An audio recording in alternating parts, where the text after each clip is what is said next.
Welcome to the DoubleACS Daily News. The Attleboro Area Council for Children will soon launch their annual Christmas is for Kids gift drive. The program helps to make sure that families in need have gifts for their children on Christmas. To get an update, we spoke with organizer Kelly Fox. Right now, we're in the nerve center, if you will. We call it, our inventory room at Christmas is for Kids. You can see behind me, we've got some toys, and over my left shoulder, you'll see some coats and some clothes. So we've had several toy drives already, and lots of people have dropped off coats for us. We can start to match up children's wishes for Christmases for Kids.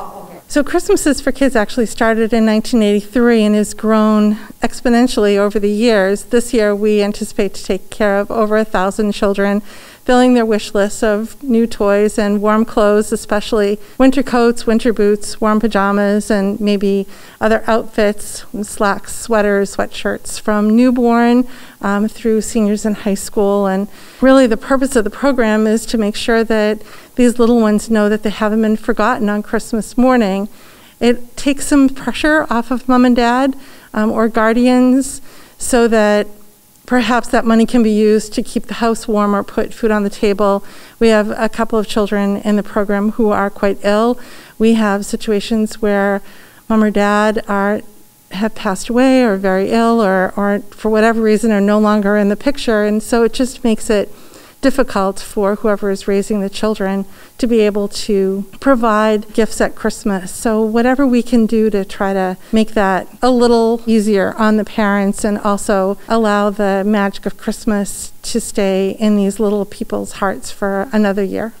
We collaborate very closely with other nonprofits in the area. We want to be sure that everyone is taken care of, but on the other hand, we also want to be sure that children are taken care of through multiple organizations because there just isn't enough to go around.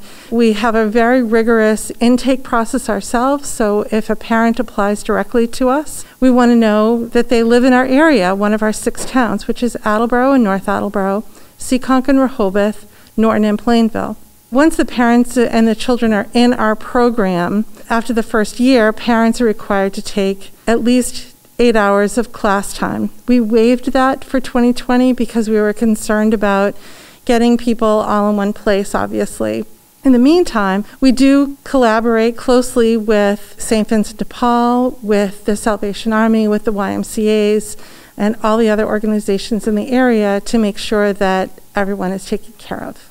One of the things that we do that I think is so incredibly special about our volunteers is that every child's wish list is unique.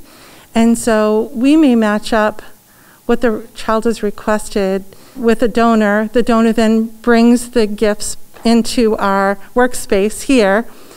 And from here, the volunteers will double check to make sure that the sizes are right, that if there's a special color, that is included in the article of clothing.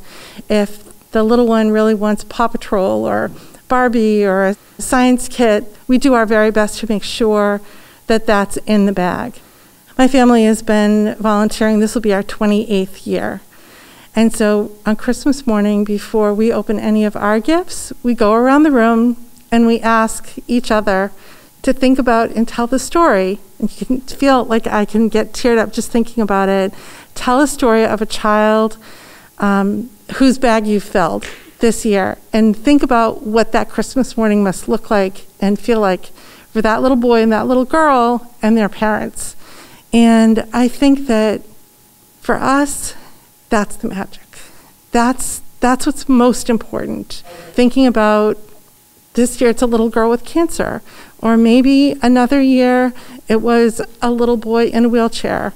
Or maybe it's a teen that's in foster care. But it's some child that's really touched your heart and that you're going to not forget forever. And that's what we do. That's our Christmas morning.